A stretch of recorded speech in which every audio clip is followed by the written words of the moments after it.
bahayanya orang melakukan pengisian keilmuan, kesaktian, dan mengamalkan ilmu-ilmu kesaktian yang akhirnya mempunyai hodam jin siluman. Selama dia hidup tidak diperdulikan oleh Allah, artinya rizki harus mencari dengan usaha sendiri. Allah tak peduli. Bagaimana kalau begitu? Ya jelas susah lah. Kenapa Allah tidak peduli?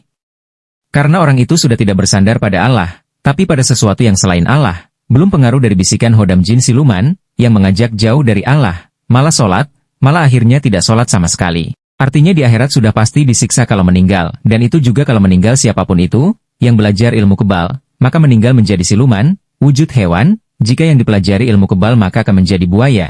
Apa ada orang cita-citanya jadi buaya? Atau kalau ilmu menghilang panglimunan, maka meninggal akan jadi nyamuk. Turun dari derajat manusia? Masa orang cita-citanya jadi nyamuk? Hodam-hodam siluman itu dulunya manusia yang juga belajar ilmu kesaktian, lalu meninggal dia. Jadi sesuai ilmu yang dipelajari, ada yang jadi buaya, macan, nyamuk, kelabang, ular, dan lain-lain. Nah, apa ada orang bercita-cita menjadi seperti itu?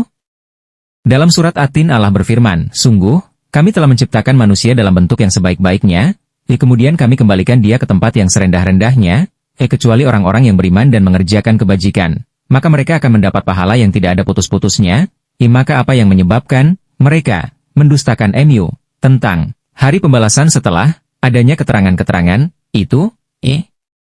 Bukankah Allah hakim yang paling adil? Manusia itu akan dikembalikan ke derajat serendah-rendahnya, derajat hewan, menjadi siluman karena mengamalkan amaliyah yang tidak memperoleh ridho Allah, kecuali orang yang beriman dan beramal soleh.